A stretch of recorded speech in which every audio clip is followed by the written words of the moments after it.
Hey, EduGladiators, Marlena here, excited for our 8th installment of our podcast series. And tonight we are actually going to talk about parents. So if you've been wondering how to strengthen that connection between parents and schools and really empower that dynamic between teachers and parents, then you definitely don't want to miss tonight. If you're watching the recording of this podcast, even better, feel free to spread it around because tonight's podcast is definitely going to be a game changer. We are so excited to have as our parent expert tonight and also our guest moderator from this past Saturday's chat, Daniel Patterson, Huffington Post contributor and also LA Times columnist on, guess what? Parenting. Daniel, say hello to everyone and tell us a little bit about yourself. Hello, everybody. Thanks for having me tonight. Like she said, I am a writer, and I also work with families in the consulting realm, just helping students and parents sort of reach their full capacity within education. I just recently left the brick and mortar education of 15 years working with teenagers and transitioned more into writing. I do have a weekly column in the LA Times on parenting and contribute to the Huffington Post. And my passion points within writing are engaged in responsible parenting. How do you maintain a mental and healthy, a vibrant student who's successful in living their own truth and not being sort of master created? And how can schools and parents work together to produce an authentic teenager? Awesome, Daniel. Again, we're excited to have you here. And, if you're watching this podcast live, especially if you're watching live, feel free to use the live chat window and put your questions there or your comments there. If you have questions for Daniel or thoughts, we will be referring to those and we'll try to answer each and every one of those during our time together tonight. I know that definitely as a former principal and teacher, of course, that, sometimes it's really, some people be dealing with our parents in a negative way when really I've always felt that they're our best advocates. They know they're experts in their child. And so I really wanted to do this podcast and this chat series so we can really talk about and spread the positivity of having great parental support. But Daniel, when you and I were chatting about, about this topic and what exactly we wanted to address, you came up with a great title, Permission to Parent. So before we jump into the school connection, let's just talk really briefly about what does it mean to be a parent in this day and age, particularly of Generation Z students? I think it's tremendously difficult to be an engaged parent today without being like an overstimulated, over-worried, over-stressed parent, because just like your own teenagers, you're getting inundated with information and data and news and stories and pictures of other family, and they look so perfect and their kids going here and doing this. And it's left with a feeling like, oh, maybe I'm not doing enough. So you start to push and push and push, and instead of just embracing your own parenting and your family paradigm and who you want to be and the values that sort of run your household, it's easy to get caught up in what other people are doing. And particularly with having a teenager today, teens really, they can't fail in private. Everything, every accomplishment, every failure is for the world to see. And even if they don't advertise it themselves, let's say they don't make a basketball team. Well, other people know because they know who made the team. So just by that advertisement throughout Facebook or Instagram or Snapchat, kids don't have a way to fail in private. And I think by osmosis and out of love, parents absorb that stress and that pressure. So it becomes this compounding journey to create perfection, when really perfection isn't the goal. I think capacity is the goal. We all have a ceiling that we've been blessed with. And some of us can be really good at something and some can be good at something else, right? But maybe not the two. So I think as a parent, even myself, I struggle with that, comparing my own children to my neighbor's children or our friends' children. It's hard. Absolutely, absolutely. And I love the title because in your title for the chat and also for tonight, it's permission to parent. And so why do you think parents need permission to be a parent? Because it's hard to assert yourself in little situations when it would be easier just to cave in. And, you know, you're busy, you work, your kids, they're already stressed out. You want to make them happy. And so by making them happy, it's easy to do that by just providing them with things and experiences, and it becomes fast forward, fast forward.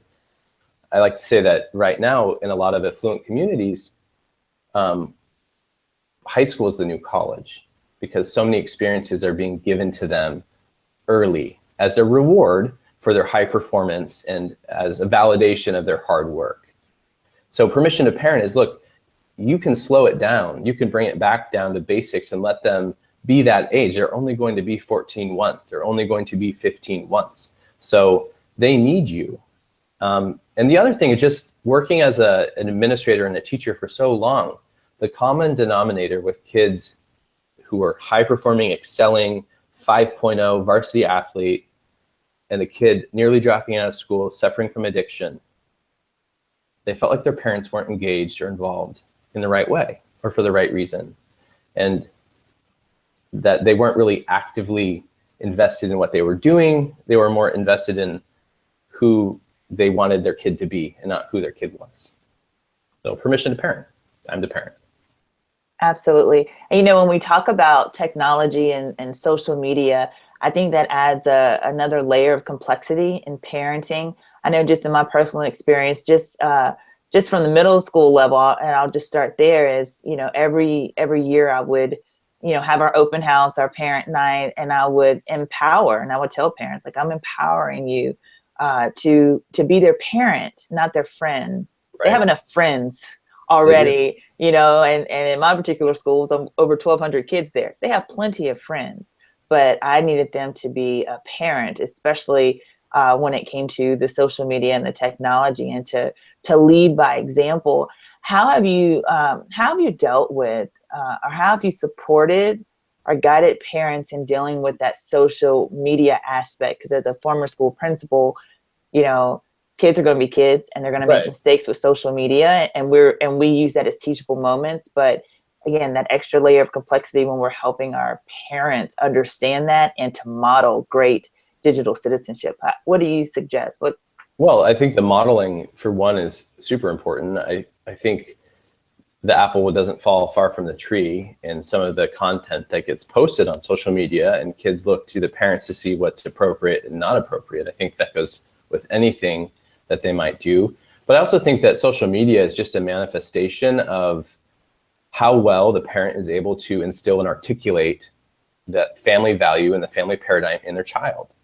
I think social media is an extension of how well the child understands what is expected of them as a person. And so, yes, you can put something on the phone and completely monitor their device.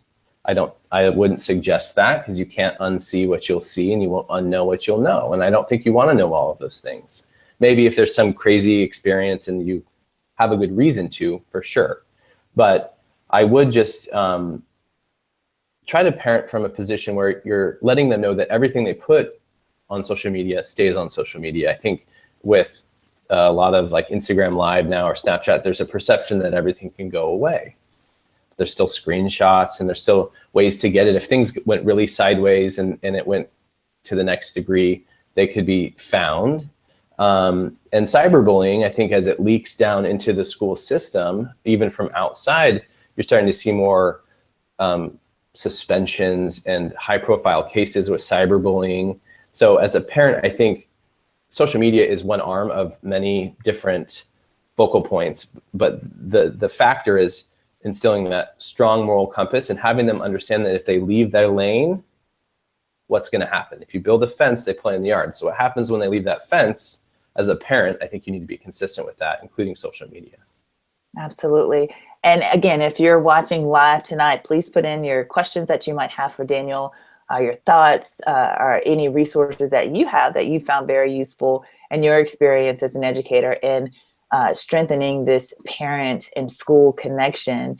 And, and speaking of that, that's what our topic for tonight truly is about, is strengthening that connection between parents and between teachers. And it could be hard because as teachers, we have a view of their kid. And I always say it's a different kid at home than it is at school normally, including my own children. I like to think that they're, perfect angels, but I know better. I see one side of them at home and their teachers see another side, and hopefully they kind of mesh up together, but not always. So how do we, Daniel, how do we get our parents involved in the education of their children without being overbearing, without being helicopter, but being just enough what our kids need? That's a great question. If I knew the total answer to that, I would be on a yacht somewhere. But I think if you had to boil it down, I think it's providing parents with clear ways to be positively involved. I think there's two kinds of parents that, there's lots of kinds of parents, but in this situation, you might have the overly involved parent that will come high and to the right. They're super intense. They're not quite sure how to get their point across, so they're going to go any channel they can until they feel heard. And then there's the parent over here who feels completely disenfranchised and just gives up, right? So both of those groups of people, if you figure out a way to provide them with a way to validate their feedback and communication and include them, would be great assets to the school community. So I think teaching parents how to get involved, but then you have to have meaningful ways for them to get involved. So I think showing them that it's not just an event where we're trying to raise $100,000, so we want you to be there, or we need all these envelopes stuffed with report cards, so we need you to be there. It's little moments in between where maybe we're just having a think tank. We're looking at redoing our bell schedule, and we want to know from a parent perspective what works with your work schedule. How would it make your life easier? Just ways to validate them and bring them into the fold. Short of that, I think just transparency of communication. If parents feel like they don't understand how to communicate with the school, how to communicate with the teacher, how to see the grades, things like that, I think that can lead to frustration. And when we don't want them to go crazy and check their grades every 2 minutes, we do want to provide them with an opportunity to be engaged and understand what's going on. Absolutely. I know definitely with my time as a middle school and high school, but especially a middle school principal, the kids would do things throughout the day, and definitely as an administrator, as a teacher, then also as an administrator, it's definitely a judgment call on us if it is egregious enough to notify parents. But one thing I would always tell parents, again, at that beginning time and even throughout the year, is that we want to give your kids room to be kids and make mistakes and learn from their mistakes. Yeah. And being able to move forward in school and giving them that chance to do better. Like when you know better, you should do better, right? Maya Angelou said that. So we want to give them that opportunity to do that. But it's not about reporting to the parents every single thing that they do, especially in middle and high school. We have to give them room to make mistakes and grow and learn. But how do we partner with our parents to let the kids have that autonomy both at home and at school, so they can learn from those mistakes and from their experiences? Well, I think one strategy that schools and parents can partner with is moving away from the overemphasis of product. We're a very product-driven society. The final results, the final report card, the final citizenship grades, or how their behavior was, or the final college acceptance list. We get really set on that.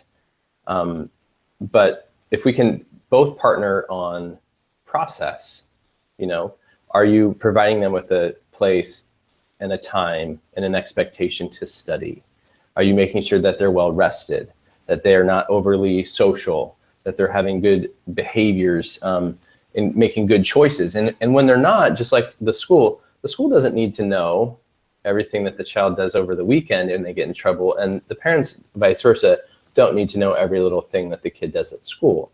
But together, if we have the same sort of philosophy that we're focusing on the process of building a good person who can be sufficiently like self-reliant once they get out of the house and out of the school and into college or into the workforce. I think that is the common way that parents and schools can work together. What that looks like is very unique to the child. It could be something like the school knows that this child really, their family has an expectation that they go to Ivy League, okay? And so they're registering for classes.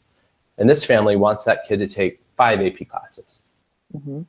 But this school knows that that's going to put that child mentally, emotionally, it will fatigue them. They don't need to take all of those courses. So it's figuring out how to have a dialogue where, yes, we are preparing them for the process of getting to where you need them to go, but the product doesn't have to be 5 AP classes.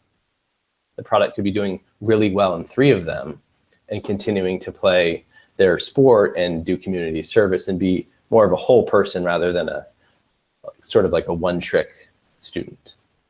I love that. We have Tracy, and if you see me look to this side, I'm looking at the live chat on my laptop. I have all this technology around me. So Tracy from Nantucket put in the live chat that, these are great ideas for middle and high school, but she thinks that a piece of the parent education and the partnership needs to start in the elementary level, and to structure these relationships from the start. So what tips do you have for educators to be able to help parents, I would assume, have a gradual release in such a way to build that autonomy even as early as the elementary level? Well, I think it's in the same concept that we educate. We start math with simple concepts in kindergarten, and they go all the way up to AP calculus. So, but it's still math, okay? So the relationship with parents and students and parents and teachers, or expected or defined avenues for involvement at an elementary level, should be the same as the high school. They just maybe to a lesser degree. My daughter, her kindergarten class is 3 hours a day, right? So in looking for ways to get involved, but not wanting to be involved in the politics, having just left a comprehensive school, I just volunteer in the classroom every other Friday. So, but even to learn how to do that, I had to go learn how to do that. There was no sign up. There was not really a clear way necessarily. So I sort of had to poke around to figure out. So I think at an elementary level, a lot of these are new parents. They're the first kid is new to the school. They've never had a child in school.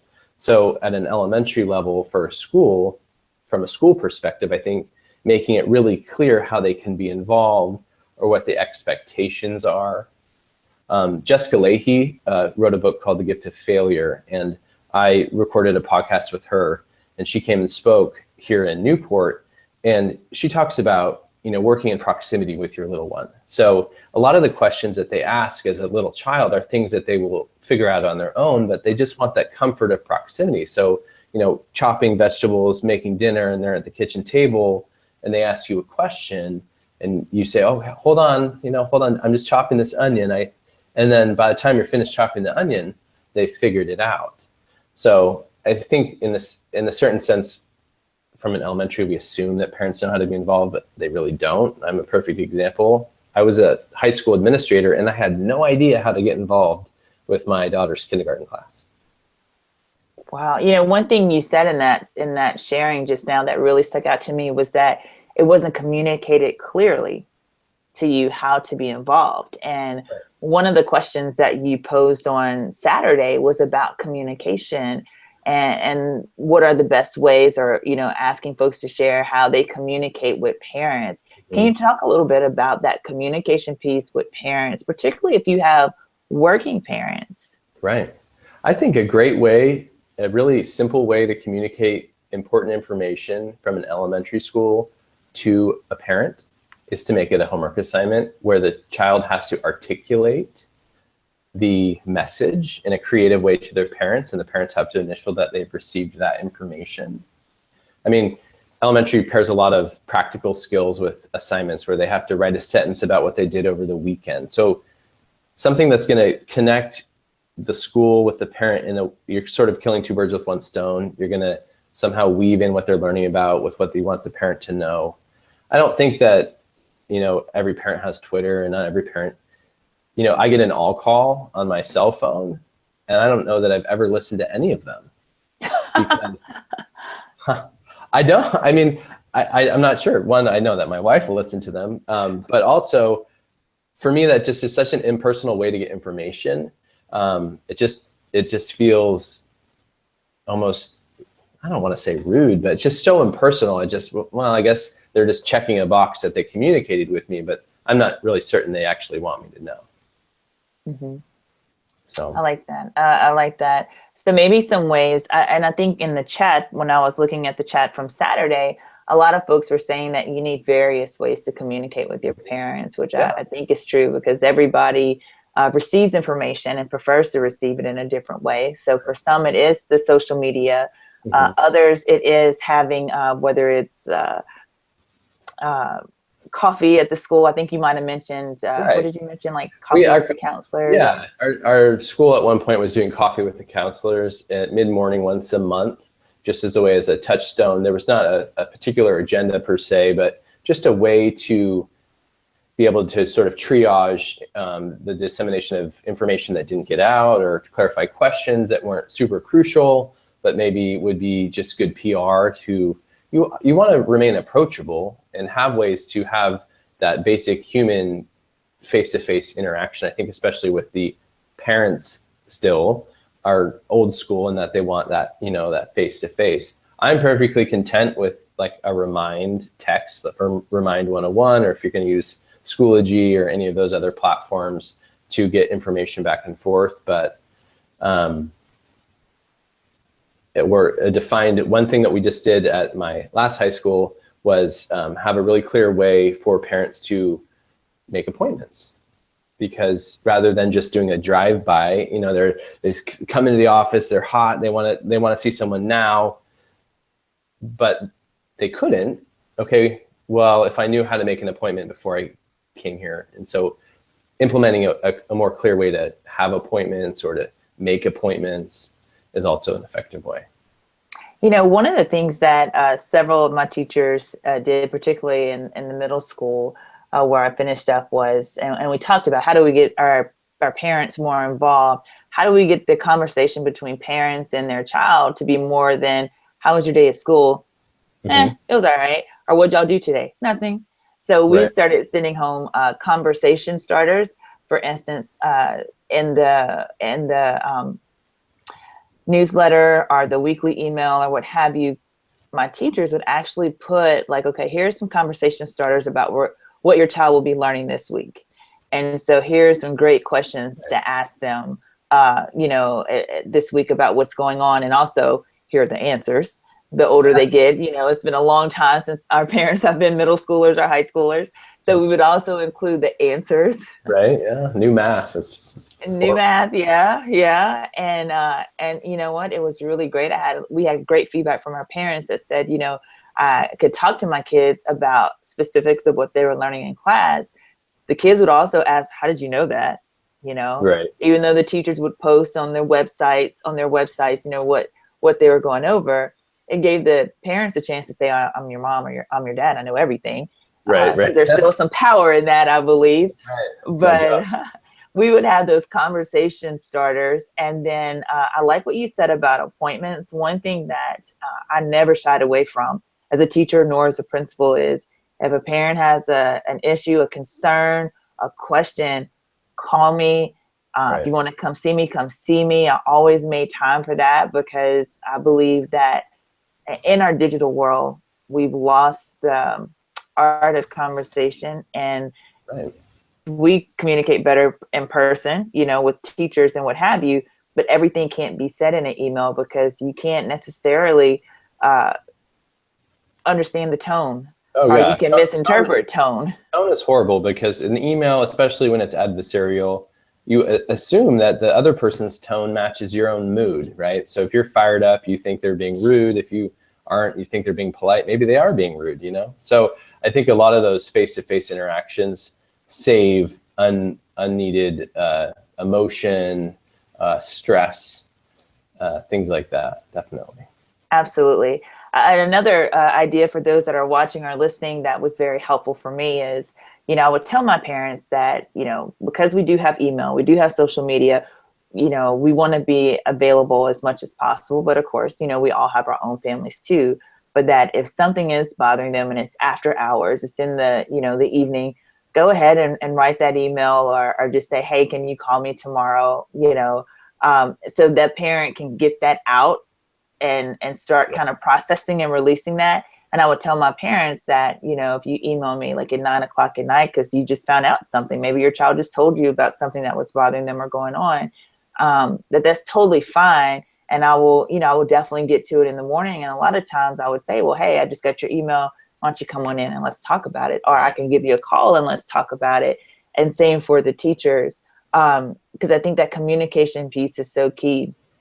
And then go ahead. Oh, one of the tips I give parents, though, especially as you get into high school, and I think applicable to middle school, I have a 45-minute rule that I suggest, and that is when your high schooler comes home from school, you aren't allowed to talk about school for 45 minutes. Because I know when I get done with work and I walk in the house, I don't want to talk all about work. And so you need that time to decompress. So if your child knows as soon as they walk in the house, what is this missing assignment? What is this? They're not going to have any communication with you. In fact, they're going to try anything to avoid you. They're going to go up to their room. They're going to pretend that they have something to do because they don't want to feel like school just went from school to home. So I think providing them with some decompression helps the parent maybe be less emotional about it, because maybe that parent's been looking at that quiz score all day. Okay, well, that student has gone through 6 or 8 classes. They've gone to practice, they've gone to rehearsal. Maybe they have a part-time job. Maybe they had the club meeting or whatever. They've just had an incredibly long day, pleasing a lot of different adults. And so we find ourselves focusing on what they didn't do well without looking at the other 80% of things they did really well. And so that 45-minute rule, I think, just allows kids to know when they get home, I can just put down my stuff and I can take a shower and I can have dinner. And then if we need to talk about school, then we can talk about school, but it's not going to be an ambush every time I come home. I love that. And that sounds very similar. I coach sports, as a teacher, and we'd always tell our parents as a coach, like, especially if your kid lost, don't go in on them as soon as the game is over or on the car ride home. Do not go in on them on the car ride home, because they're beating themselves up enough, and trying to figure out. And I love that 45-minute rule, because that reminds me, of that rule. And I've shared that with my parents. I've shared that, on that car ride home, that might not be the best time to talk about a sporting event, but I like that idea. Same thing for your teenagers, especially if they've had a tough day. Yeah, and I think that ignoring them for 45 minutes isn't the answer, and then going all in at the 46th. I think learning to talk to them about other things for 45 minutes, and then you can come into school. Because while school is a big part of their life, it is only part of their life. Absolutely. One of your questions from Saturday really hit home, I thought, with a lot of folks participating in the chat. It was your third question, and you asked, how do you build trust with your teenage students in order to open lines of communication with them? Oftentimes, at school, we are their parents, all the educators are their parents.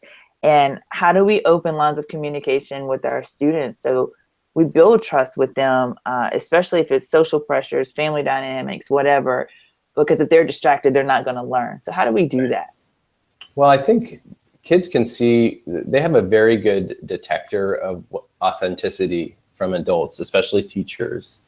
I think every time I've heard, oh, that teacher doesn't really like kids or me, or, they're fairly accurate in their assessment, even though as an administrator, I would smile and deny quite, oh, no, that's not true. But really, they were pretty spot on. So I think showing a general investment in them is, again, talking to them about things appropriately that aren't just about academics. So, and drawing out information that can then be brought up later, like if you have a writing assignment. I was an English teacher, so trying to have ownership where they're picking something to write about autobiographically, where they can highlight something that they're proud of so that you have a great reflection point. I also think that I was able to really form great relationships with my students was being invested in them outside of the classroom. So if they played basketball, going to the basketball game. I still work with high school seniors today who will be like, I saw so-and-so at Ralph's or at the supermarket, and they're just mesmerized by that person, that teacher being in public. And I'm like, well, you know, they eat and they have to shop for food, you know? So, but anytime that you can sort of mix it up and show yourself out of context is a great way to get them to know that you care about them. Because once they know that you care about them, then they will accept you. I always said if I can get them to laugh, I can get them to learn. And so if you could connect in a way that really made them that authentic laugh where they're just dying, just hysterically crying, then you circle back and you go right into the academics. And so sometimes you just have to skip some really formal warm-up for what I would almost call like a little bit of a monologue, just kind of talking about my own self. And I would tell stories about me and what a mess I was as a child. And I give little funny stories just to make myself relatable, vulnerable. And they're like, okay, well, this guy isn't just here to grade my papers. He's here to really, get to know who I am. So that was my strategy. I think for every teacher, it's a little bit different, but I would say find time to have vested interest in what they do outside of the classroom, let them know about you, and go see them do what they do, and all in an appropriate and professional context. I love that. I love if you can get them to laugh, you can get them to learn. Right. I really, really love that, because learning should be fun. Oh, yeah. Learning should be fun. You know, when I think about, and I know you can relate having a kindergartner, and now I have my last two almost out of high school. When I think about my experiences in kindergarten and in elementary, it was so fun. My teacher laughed, we played games, we sang songs, we joked around. And I don't know why that has to stop in middle school or in high school. Like, it still should be fun. You still should be laughing. You still should be singing songs. And, right. Even through college, I think my best professors were professors who were human, who could really capitalize an opportunity to create a moment that was memorable, not just for academic reasons, but just in the sense that here we are together having a shared experience. It's powerful. Yes, it's within the context of education, which is wonderful, but really it was just a human experience. And I think, yeah, you don't need to lose that as the older you get. I don't know why you would want to teach if you can't laugh and smile and, make fun of yourself. Absolutely. And also too, I think it's really important as we talk about parenting, for parents, parenting to their teens, and us as teachers or our principals having to be that parent figure during the school day for kids. I think it's really important too that they know, and you mentioned it before, that you care. I'm going to go a step further. I think it's okay and I think your kids should know that you love them. You know, I would actually tell my students, high school and middle school alike, and of course elementary, when I was an administrator at the elementary, it's very easy to do because they grab your leg and say, I love you. And as they wipe their snot on your pant leg. But in middle and high school, I think it's okay to say that. And they need to know that not only do you care, but you truly love them. And I know that's something that I endeavored to always tell my kids. I told them we are the Rainbow Coalition, in the school, because I loved each and every one of them and would treat them as if they were my own children, because they were. Definitely from, 7 a.m. till 4 or 5 p.m. They most wholeheartedly were my children, and that I loved them, and I had high expectations for them. So yeah, I think that's really important. And I think you've touched on a really good point where schools, I think, to articulate that love, not just through the curricular standpoint, though, is to actually on the intervention, behavioral, mental health, substance abuse, truancy, cyberbullying, because the best way to show them that you love them is to treat those issues uniquely to that child and to that family, and to really dig down deep and figure out what's the best plan for this child. Yes, I could suspend them for 5 days. that does nothing. It puts a Band-Aid for a minute and nobody wins. So I think that's another way to show love, is to really look at how is your school and how are parents addressing, crises with these students where they're essentially screaming for help with their behaviors. And we sort of still are going through this motion of a really old school way. Education is changing and morphing and getting super progressive. It's almost sort of like a Starbucks model in that you can kind of pick and choose what you want and put it all together. And we're having real life this and real life that. And then our discipline is like miles behind. If a student is failing math, you tutor them. If they're failing life, we punish them. So there's got to be. That's deep. I like that.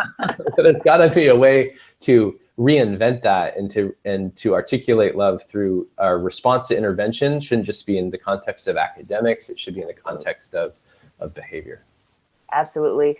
Tracy's on fire tonight in the chat. And one thing that she shared that as a comment to what we've been talking about, what we've been sharing about, is that fun and engaging is not the experience that many of the parents had themselves. And I think that as we talk about this permission to parent, right, and empowering this connection, we have to remember that school is the common experience for Americans. Right.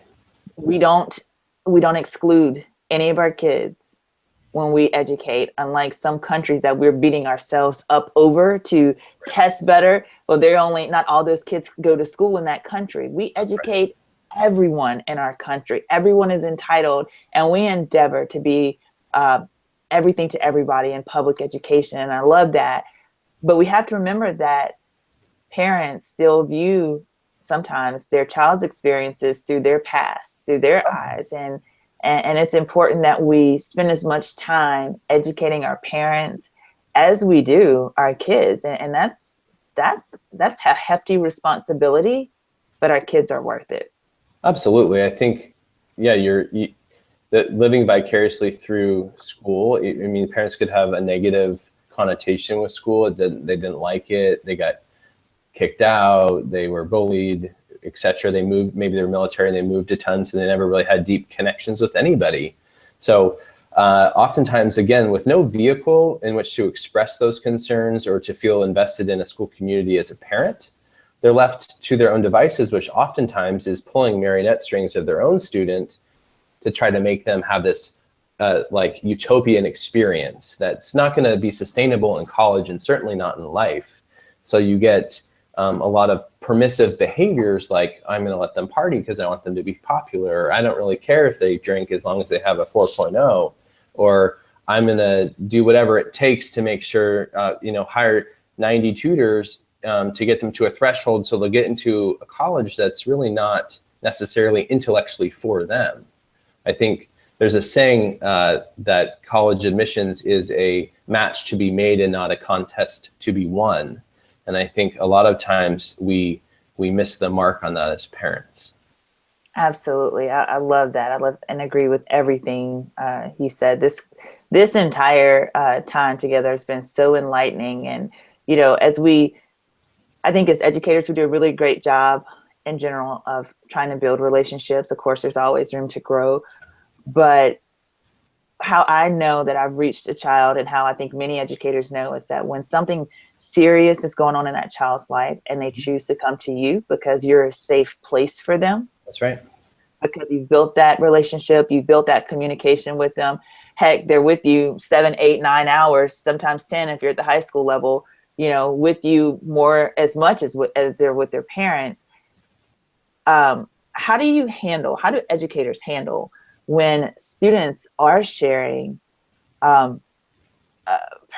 deeply personal things with them? How do we still maintain that student's trust? And then, of course, let the parents know especially if it's something very serious that we definitely need to partner with our parents on. That's a slippery slope when you start getting information that could be in the realm of mandated reporting and things that you really need to protect your student, but also protect your own professionalism and your own liability. But I would say that's a great time to bring in a psychologist, to bring in a trained professional within the family dynamic or mental health, a school district psychologist, or some sites have them, to do some mediation. And also understanding that just like we're asking our parents not to be friends with their students, we sometimes have to sacrifice their short-term appreciation or love for us as educators with their well-being, and the forethought that what I'm doing for them now is a gift and they're going to be mad at me. Well, you know what? Great. Because in 10 years from now, when you've dealt with this issue and you're healthy, and you'll thank me, or maybe you won't, but at least I know that I've done the right thing. So I think in the same spirit that we ask parents not to be friends, we also have to live that own truth. And it's uncomfortable because you want to protect them all, but sometimes protecting them means divulging things that they would prefer you didn't. Absolutely. And if ever in doubt, for those of you that are listening, whether it's live or you're listening to the recording or the replay of this, definitely, especially as a teacher, you know, you have so many pressures on you already, you know, and just so many plates that are spinning. Again, if any time a student shares with you a serious situation, don't feel like you are by yourself. Right. Walk them to the counselor's office or walk them to the principal's office. You know, I think that's a great time to you know, knock on your neighboring teacher's door and say, hey, can you watch my class for a second? I'm going to take the student to the office or take them to the counselor, and staying in your lane as letting those professionals, that's what they went to school for, deal with those serious topics, and thank the student for confiding in you and that you're there for them and you're going to make sure that they receive the help that they need.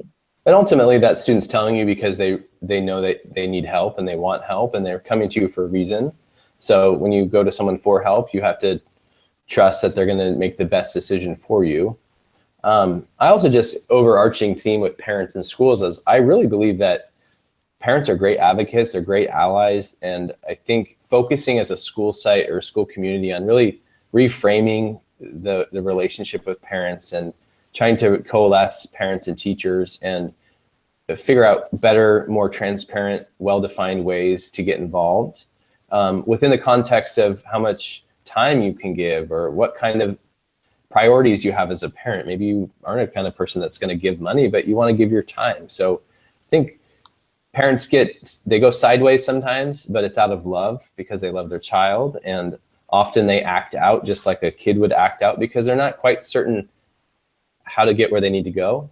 And so even if they come in hot and high and to the right, you just have to understand most times it's coming from a good place. And with a little time and dialogue, certainly you can make your way to a good relationship.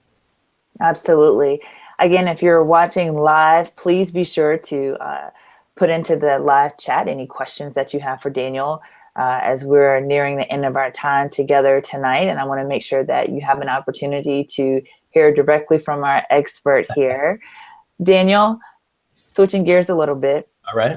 Who's your superhero? Who's your favorite superhero?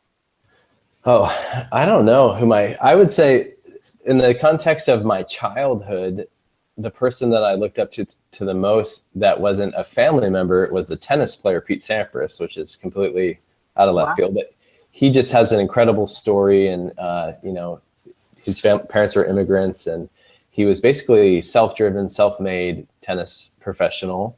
And he was somebody that I always followed passionately, you know, watched everything that he did. That, and I was really kind of obsessed with Zorro. I don't think he's a superhero, but I'm pretty sure sword, tennis racket, it's all the same, right? I'm pretty sure Zorro is pretty awesome. So I don't have a great answer for that, but no, that's a perfect answer. And for those of you that don't know, Daniel is an avid tennis player, and from what I hear, a very great tennis player. And as much smack as I like to talk, I am not talking smack to you, Daniel. I'm not going to challenge you to a game in tennis at all because he can play, you guys. He can really play. Hey, Daniel, everybody has a great story of what brought them to education. And even though you have continued to evolve to support schools and districts, particularly in parenting and in guidance in that way, what brought you to education? What made you or inspired you to become a gladiator for students? Well, I just really appreciate the sense of community that schools provide. And reflecting back, I think I can almost name every single teacher I had from kindergarten through high school. And they all had a great impact. I mean, some of them were maybe I didn't prefer them at the time, but now in hindsight, I just felt like school always provided the classroom setting always provided a very safe place and a place to feel connected and validated. Super awkward kid. And so I, excelled academically in ways that I couldn't excel socially, perhaps. So school always felt like a natural fit for me where I could be that for somebody else. I could believe in somebody in the way that some of these people believed in me. My dad was a principal. My mom was a teacher. It was pretty much ingrained as not like you should be a teacher. It was just the lifestyle and the whole commitment to community and kids was, I guess it was very attractive. I liked it. I love that answer. My mom is a retired principal, and I actually told her I would never be a teacher, never be crazy enough to especially teach middle school like she did and be a principal at a middle school. And she laughs at me daily. Yeah, that's right. Yeah, she does. Hey, we have a question from our chat that I want to make sure that we answer, that you have a chance to answer. Tracy asked, when we were talking about being role models on social media, what are some suggestions that you have to help guide parents to be role models on social media? Well, the first and most obvious is not to be mean. It's pretty easy to be mean, even in the context of our current climate in our country and what you may like or dislike. I think it's a good modeling to show an articulate response to any sort of situation rather than gunning from the hip with too much emotion. And also just how much you rely on it for your sources of information or your sources of self-worth. I think varying what you post and sort of shows what's important to you and who you are. So as a parent, I think if you put too much stock in social media in terms of validating who you are as a person, then your children will pick up on that. From a school perspective, I think there's certain school leaders and principals who do a really good job modeling the power of social media and creating hashtags for their schools that the teachers can use and parents can look at and parents can use. I like to use local principal here, Todd Schmidt, T.S. Schmitty on Twitter. He's a principal at Harborview Elementary. I mean, I think single-handedly he shifted the entire way that our district uses social media or used social media to communicate with their community. So from a parent standpoint and a school leadership standpoint, I think responsible, consistent, and unemotional use. Absolutely. I love that. Hey, Daniel, if others that are watching either live or watching the replay of this podcast, if they'd like to get in touch with you, what's the best way that they can do so? Well, you can check out my website, pattersonperspective.com holds all of my articles from the Huffington Post and the LA Times and different podcasts I've recorded. Or you can follow me on Twitter, and my handle is at CDMVeep, which is a VEEP, or on Facebook, I suppose. But all of that from my website, you can get anywhere you need to be. I'd love to connect with anybody that has any questions or wants to follow up or needs any insight about how to make their parent community more cohesive with their school's goals. I love that. And also, if you have signed up for your free newsletter and updates with EduGladiators, and this week's edition, we also featured one of Daniel's articles from the Huffington Post on how to develop a resilient team. You remember that one, Daniel? That's right. 5 steps closer to a more resilient team. There you go. That was my most successful article last year. Oh, that was one of my favorites. And so that is also featured and also has in our newsletter links to your website, Daniel, and also how to contact you and follow up with you. If you are not receiving the EduGladiators updates and weekly newsletter, then be sure to go to our website, www.edugladiators.com, and sign up for your free newsletter and resources as well, so you can stay in stay in the loop of what's going on with EduGladiators. We want to be more than a hashtag, and it's great resources that we share, great connections that we build as we continue to usher in this new era of leadership, of engagement, and advocacy for our students and also for our profession in general. Daniel, thank you so much for joining us tonight for our EduGladiators podcast. Absolutely. I've had a blast. Thank you so much. And for what you're doing, this movement is very critical for education nationally. I think you've hit a really good sort of niche or focal point for us as an educational community. So good work. Oh, thank you, Daniel. That's high praise indeed coming from such an esteemed author. So I'm just know that I'm a fan and I'm excited about that. Thank you. That means a lot. For those of you that are watching, again, if you're watching live, thank you for tuning in. If you're watching the replay, thank you for watching the replay, and be sure to share it with your district, with your school, with other EduGladiators that continue to wear the white hat for our students. This Saturday, we wrap up, EduGladiators wraps up our We Are Family series. Of course, February is the Black History Month, and we decided to take a more comprehensive view of what that really means. And so this Saturday, we wrap up We Are Family series by really focusing on having culturally responsive schools. Our world is just not Black, it's just not white. It hasn't been that way for a long time, actually.